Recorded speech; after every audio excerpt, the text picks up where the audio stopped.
दोस्तों, आपका स्वागत है। आज हम आपको एक रोमांटिक स्पेनिश फिल्म के बारे में बताने जा रहे हैं जिसमें एक लड़की एक अमीर लड़के के प्रति आसक्त है, लेकिन वह उस लड़की में दिलचस्पी नहीं रखता है। लेकिन आगे क्या हुआ यह जानने के लिए फिल्म की शुरुआत में पूरा वीडियो देखें। हम देखते हैं कि हमारी फिल्म की मुख्य पात्र रैक्वेल एक लेखन कार्यशाला में है। उसे लेखन में रुचि है, लेकिन वह अपना लिखा हुआ काम किसी को नहीं दिखाती। वह एक छोटे से घर में रहती है जिसमें एक करोड़पति परिवार रहता है। उनकी कंपनी का नाम अल्फा 3 है और कंपनी का नाम उनके 3 बेटों आर्टेमिस, अपोलो और एआईएस के ऊपर रखा गया है। रकेल एस के प्रति आसक्त है और उसका लैपटॉप एरिस की तस्वीरों से भरा है। वह एस के बारे में लिखती है और वह एस के बारे में सब कुछ जानती है और वह उसे ग्रीक देवता भी कहती है। रकेल का वाईफाई काम नहीं कर रहा है और वह खिड़की से बाहर देखती है तो एस का छोटा भाई अपोलो वाईफाई का उपयोग कर रहा है। वह कहता है कि एरिस ने मुझे वाईफाई पासवर्ड। राकेल को पता चलता है कि एरिस ने उसका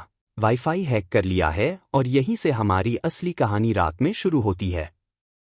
एरिस अपने लैपटॉप पर तेज संगीत बजा रहा है और राकेल अपनी खिड़की से कहती है कि क्या तुम मेरा वाईफाई इस्तेमाल करते हो। एआईएस कहता है कि हाँ, मैं कर रहा हूँ और जो करना है करो, और फिर वह वहाँ से चला जाता है। अगले दिन राकेल स्कूल जाती है और वहाँ वह अपने सबसे अच्छे दोस्त योशी के साथ होती है। योशी राकेल को पसंद करता है, लेकिन राकेल उसे रात में सिर्फ अपना दोस्त मानती है। राकेल सड़क पर एरिस का इंतजार कर रही होती है और एरिस अकेले जंगल में चला जाता है। राकेल उसका पीछा करती है और वहां पहुंचती है और उससे पूछती है कि तुम यहाँ क्या कर रहे हो। तो एरिस कहता है कि मैं धूम्रपान करने आया हूँ। वे थोड़ी देर बात करते हैं और एरिस कहता है कि मुझे पता है कि तुम मुझे पसंद करते हो। मैंने तुम्हारा लैपटॉप वाईफाई के लिए हैक कर लिया है जिसमें मैं अपनी तस्वीरें और तुमने मेरे बारे में जो लिखा था वो देख सकता हूँ। राकेल कहती है कि हाँ, मैं तुम्हें पसंद करता हूँ और तुम्हें कोई नहीं मिलेगा मुझसे कहीं ज्यादा दिलचस्प लड़की है। वो कहती है कि मैं चाहती हूँ कि तुम भी मुझसे प्यार करो। इसलिए एरिस कहता है कि तुम मेरे टाइप की नहीं हो। रैल इस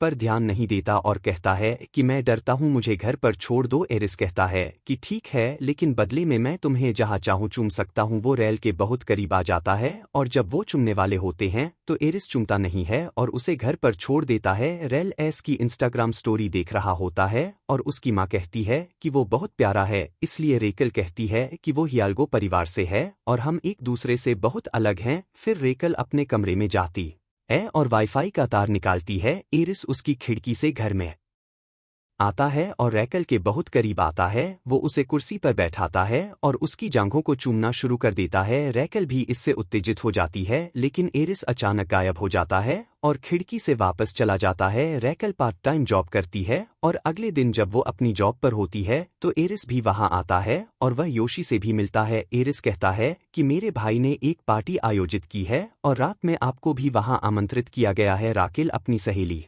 डायला के साथ वहां जाती है और आइरिस को एक कमरे में जाते हुए देखती है। थोड़ी देर बाद एआईएस बाहर धूम्रपान कर रहा होता है और राकेल भी वहां जाती है। वे कुछ देर बात करते हैं और फिर राकेल उसे चूमना शुरू कर देती है। राकेल पार्टी में वापस आती है और अपोलो से बात करना शुरू करती है। वे दोनों शराब पीना शुरू कर देते हैं और अपोलो नशे में हो जाता है। राकेल और डेनियला उसे घर छोड़ने जा रहे हैं और रैल कहती है कि मुझे एरिस को फोन करना है, लेकिन अपोलो कहता है कि उसे फोन मत करो और वह उसका फोन फेंक देता है और फोन टूट जाता है।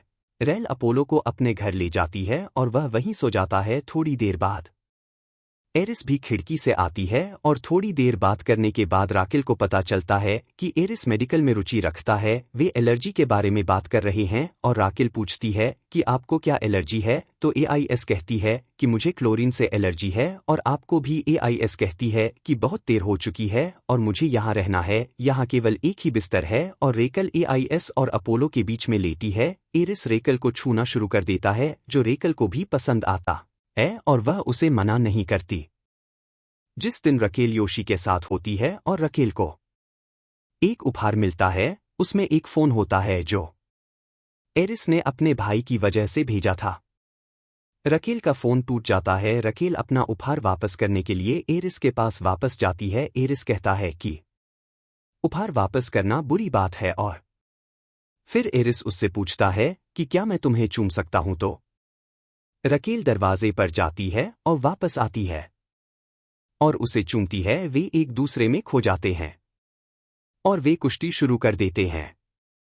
इससे रकेल एरिस को गले लगाती है, लेकिन वह अजीब तरह से व्यवहार करता है और खेल खेलना शुरू कर देता है। रकेल भी उसके व्यवहार को देखकर गुस्सा हो जाती है। एरिस कहती है कि वह फोन अपने साथ ले जाए, लेकिन रिल उसे कूड़ेदान में फेंक देती है और वहां से चली जाती है। अगले दिन रकेल एस के घर जाती है अपना पेंडेंट लेने के लिए, जिसे वह एरिस के घर में भूल गई थी। वह वहां जाती है और एरिस अपने दोस्तों के साथ मस्ती कर रहा होता है। कुछ समय बाद वे दोनों एस के कमरे में जाते हैं और एरिस उसे पेंडेंट देता है। वे दोनों रोमांटिक होने लगते हैं और फिर से वे शुरू हो जाते हैं एक दूसरे के साथ कुश्ती करते हुए। कुछ समय बाद रकेल सो जाती है और एरिस उसे देखता है। उसे कुछ अजीब लगता है, लेकिन वह दुखी हो जाता है और नीचे चला जाता है। रकेल उठती है और रकेल को यह पसंद नहीं आता है।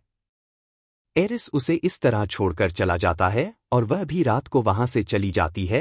एरिस थोड़ा परेशान हो जाता है और वह रकेल को संदेश देता है कि मुझे तुम पसंद नहीं हो, क्योंकि मुझे तुम्हारी वजह से भावनाएं आती हैं जो मैं नहीं चाहता।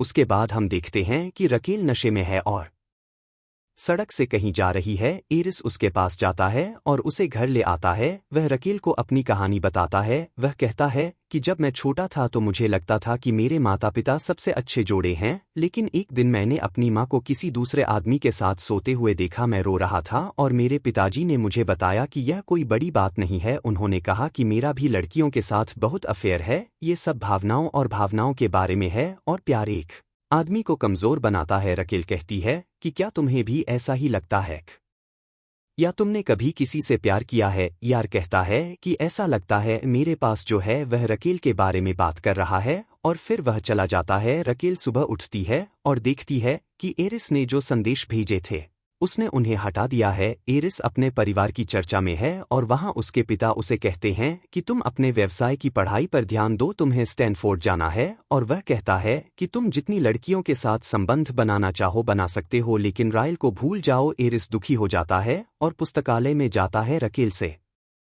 मिलने और वह कहता है कि मैं तुम्हारे साथ जो कुछ भी किया उसके लिए माफी मांगना चाहता हूं। वह कहता है कि इस शनिवार को एक कॉस्ट्यूम पार्टी है, तो क्या तुम मेरे साथ आओगी? रकेल उसके साथ जाने के लिए सहमत हो जाती है। दूसरी ओर योशी रकेल से कहता है कि एरिस हमेशा तुम्हें दुख पहुंचाता है, लेकिन अगर ऐसा हुआ तो इस बार मैं तुम्हारे साथ दोस्त की तरह नहीं रह पाऊंगा, क्योंकि मैं तुम्हें पसंद करता हूं। और यह कहने के बाद वह अगले दिन चला जाता है। एरिस रकेल के घर जाता है और उसे प्रभावित करने के लिए ग्रीक देवता की पोशाक पहनता है, जिसे रकेल एरिस को बहुत पसंद है। वह योजना बदल देता है और उसे अपने कार्यालय छत पर ले जाता है, जहां उसने उन दोनों के लिए रात के खाने की योजना बनाई है। थोड़ी देर बाद वह कहता है कि तुम जो भी लिखती हो उसे किसी और को क्यों नहीं दिखाती, तुम अच्छा लिखती हो। उसके पिता भी एक लेखक हैं और एआईएस कहता है कि मंदिर तुम्हारे पिता द्वारा लिखा गया है, जिसे तुम हमेशा पढ़ती हो। इसलिए रकेल हाँ कहती है, लेकिन यह कभी प्रकाशित नहीं हुआ।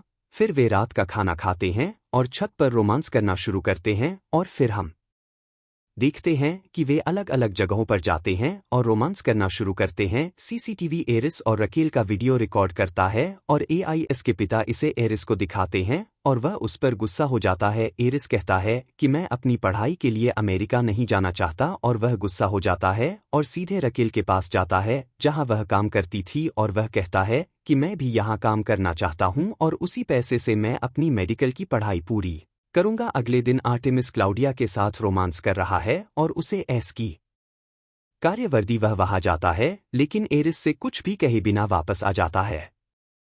अगली रात राकेल की मां कहती है कि मैं खानपान के काम से बाहर जा रही हूं और देर रात वापस आऊंगी, इसलिए राकेल भी कहती है कि मैं भी डेट पर जा रही हूं। एरिस ने राकेल को एक पारिवारिक पार्टी में आमंत्रित किया है और वे दोनों वहां जाते हैं और एरिस रकेल को अपने माता पिता से मिलवाता है। आर्टेमिस ड्रिंक्स का ऑर्डर देता है। रकेल की मां ड्रिंक्स लाती है और रकेल अपनी मां की तरफ देखती है। वह गुस्से में चली जाती है। फिर हमें पता चलता है कि यह आर्टेमिस की रकेल को उसकी जगह दिखाने की योजना है। रकेल घर पर रो रही है और उसकी मां घर आती है। वह रकेल से बात करना चाहती है, लेकिन रकेल अपने कमरे में चली जाती है। वहां हम देखते हैं कि एरिस भी अगले दिन बहुत दुखी एरिस और रकेल काम पर हैं, लेकिन रकेल उसे अनदेखा कर रही है। वह रकेल के पास जाता है और पार्टी के दिन के लिए माफ़ी मांगता है। वह कहता है कि हमें कहीं बाहर जाना चाहिए, इसलिए रकेल कहती है कि कल प्रॉम की रात है और मैं वहां जाऊंगी। एरिस कहता है कि मैं तुम्हारे साथ जाऊंगी। रकेल मना कर देती है और अगले दिन चली जाती है। रकेल अपने पिता की किताब पढ़ रही है और उसकी माँ कहती है कि तुम प्रॉम में नहीं जा रहे हो, इसलिए वह रोने लगती है और अपनी माँ को गले लगाती है। रकेल कहती है कि मैं एरिस से बहुत प्यार करती हूँ, लेकिन मैं उसके साथ नहीं रह सकती क्योंकि वे लोग बहुत अमीर हैं। इसलिए उसकी माँ कहती है कि तुम्हें पता है कि तुम्हारे पिताजी की किताब कभी प्रकाशित क्यों नहीं हुई, क्योंकि उनमें इसे प्रकाशित करने का साहस नहीं था। वह कहती है कि अपने पिताजी की तरह मत बनो, अगर तुम्हें एरिस पसंद है तो जाकर उससे बात करो। फिर वह एस के घर जाती है उससे बात करने, लेकिन आर्टेमिस और क्लाउडिया उसे अंदर नहीं जाने देते और वह बाहर से एरिस से कहती है कि मैंने जो किया उसके लिए मुझे खेद है। वह एरिस को संदेश देती है कि मैं प्रॉम में तुम्हारा इंतजार करूंगी, लेकिन एस के पिताजी एरिस को संदेश पढ़ने नहीं देते। वह दुखी हो जाता है। कुछ समय बाद हम देखते हैं कि एरिस प्रॉम में राकेल से मिलने के लिए भागता है, जहां उसकी मुलाकात योशी से होती है। योशी कहता है कि तुम कितनी बार उसका दिल तोड़ोगी, यह तुम्हारे लिए एक खेल है, दूसरों के लिए नहीं। एरिस योशी को बाहर ले जाता है और कहता है कि अगर तुम मुझसे नाराज हो तो मुझे मारो, लेकिन मुझे बताओ कि राकेल कहाँ है, मैं उसके बिना नहीं रह सकता। योशी उसे पीटना शुरू कर देता है और उसे नीचे गिरा देता है। फिर एआईएस क्लोरीन वाले पूल में गिर जाता है और वह खुद को नियंत्रित नहीं कर पाता और पानी में डूब जाता है। राकेल दुखी हो जाती है और योशी उसे बताती है कि एरिस यहाँ है। वह कहता है कि हमारा झगड़ा हुआ था और वह पूल में गिर गया। राकेल और योशी वहां जाते हैं और उसे बचाते हैं और उसे अस्पताल ले जाते हैं। एरिस बेहोश हो जाता है और हर कोई चिंतित है। राकेल उसे एक पल के लिए भी अकेला नहीं छोड़ती। फिर हम देखते हैं कि राकेल लेखन कार्यशाला में अपनी कहानी सुना रही है जो उसने पहले कभी नहीं की थी। इस घटना के बाद हिडाल्गो का परिवार भी बदल जाता है और राकेल के स्पष्टीकरण के बाद वे सहमत होते हैं कि एरिस को मेडिकल की पढ़ाई करनी चाहिए। एरिस अपनी पढ़ाई के लिए स्टैनफोर्ड जाता है। रास्ते में वह राकेल को बताता है कि उसने जानबूझकर अपना वाईफाई खराब कर दिया ताकि वह राकेल के करीब आ सके। वे एक दूसरे को चूमते हैं और फिर वह चला जाता है। राकेल घर पर अकेली है और एरिस उसे मैसेज कर रहा है। इस बीच वह देखती है कि एरिस उसकी खिड़की पर बैठा है। वे एक दूसरे के करीब आते हैं और चूमना शुरू करते हैं और यह हमारी फिल्म का सुखद अंत है।